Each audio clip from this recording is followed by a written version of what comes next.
A força do vento é utilizada desde tempos imemoriais para fazer mover navios. Tradicionalmente, essa locomoção é feita através das velas de pano que, desfraldadas nos mastros, enfunam com o vento, que assim empurra a embarcação na direção do seu sopro ou até em direção quase oposta, graças às chamadas velas latinas.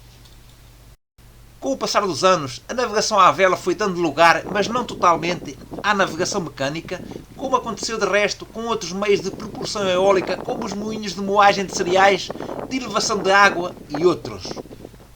No entanto, nas últimas décadas tem-se assistido a um aparecimento constante de novas formas de utilizar o vento, o que faz todo o sentido, já que se trata de uma fonte de energia inesgotável. A força do vento é agora em grande parte utilizada para a produção de energia elétrica através de turbinas instaladas em grandes torres que têm sido colocadas estrategicamente em sítios com boa predominância de ventos.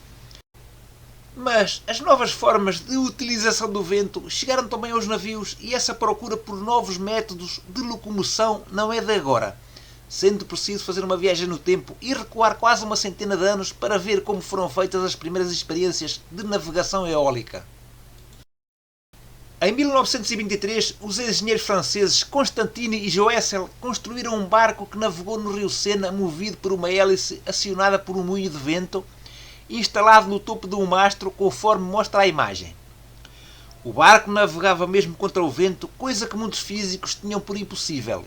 Na realidade, a demonstração teórica de que uma tal embarcação pode navegar contra o vento não é fácil. Nesta versão, o moinho de vento era uma hélice do tipo da dos aviões, mas já de passo variável.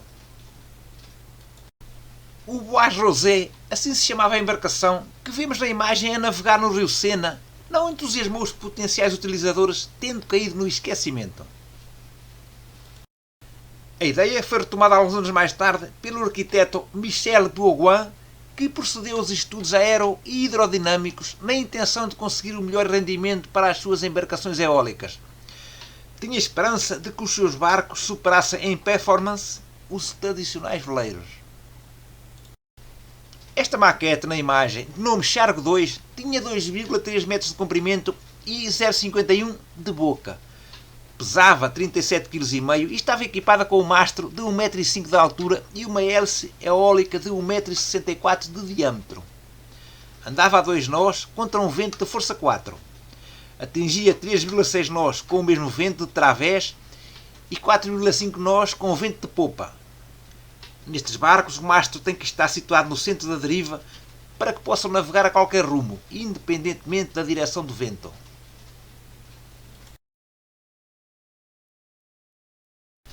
O efeito Magnus recebeu esse nome em honra ao químico e físico alemão Henrik Gustav Magnus. O efeito Magnus é o fenómeno pelo qual a rotação de um objeto altera a sua trajetória em um fluido, que seja líquido ou gás. Esse efeito pode ser observado, por exemplo, quando um jogador de futebol chuta uma bola com efeito em direção à baliza e esta faz uma curva no ar. Na década de 1920, o engenheiro alemão Anton Flettner concebeu um navio com duas grandes torres cilíndricas para ser movido por esse método. O Baucau, assim se chamava esse navio, terá sido o primeiro navio de rotor. Após a conclusão dos seus estudos, o Baucau partiu para a primeira viagem em fevereiro de 1925 a partir de Danzig, na Escócia, através do Mar do Norte.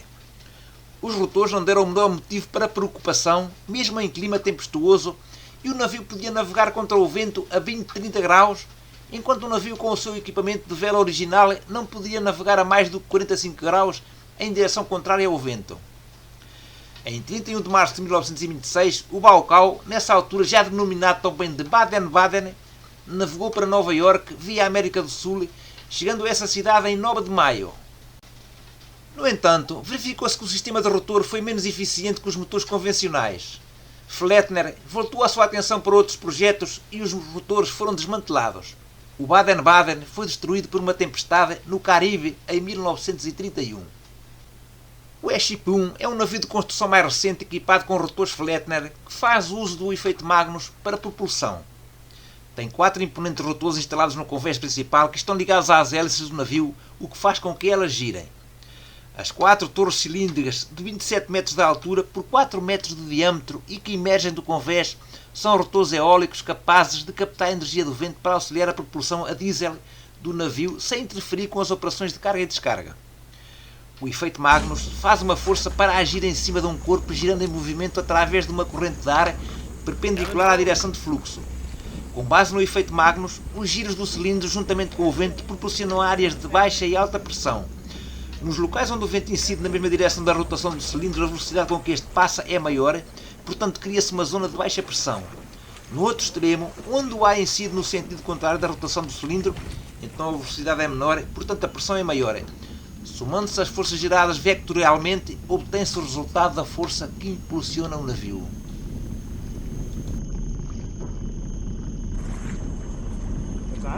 Come on, Z.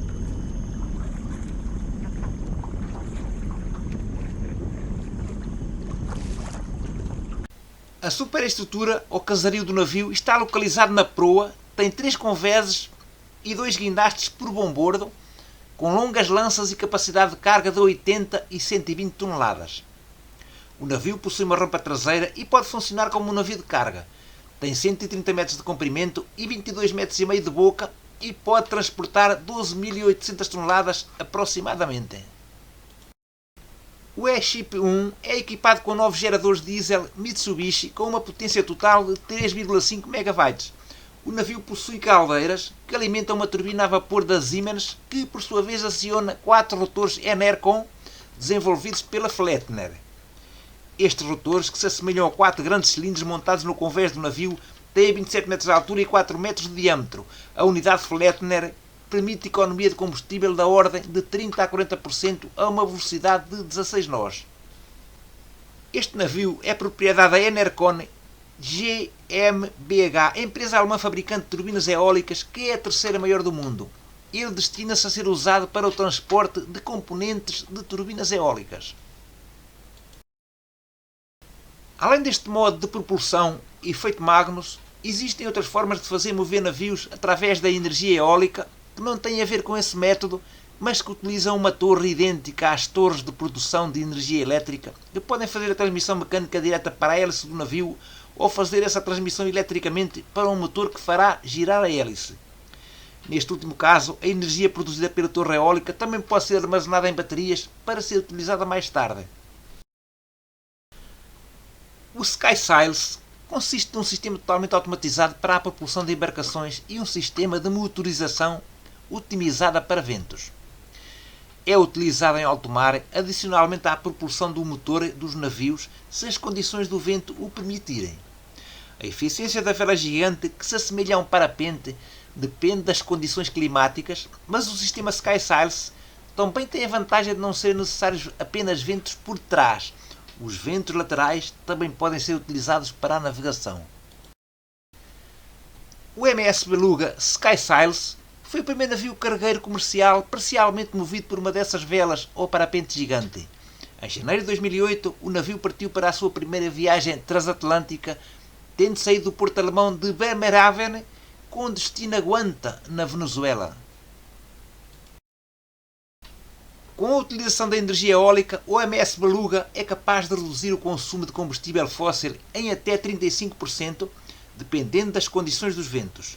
Desta maneira, o navio poupa os recursos naturais e contribui para a redução da emissão de CO2 na atmosfera.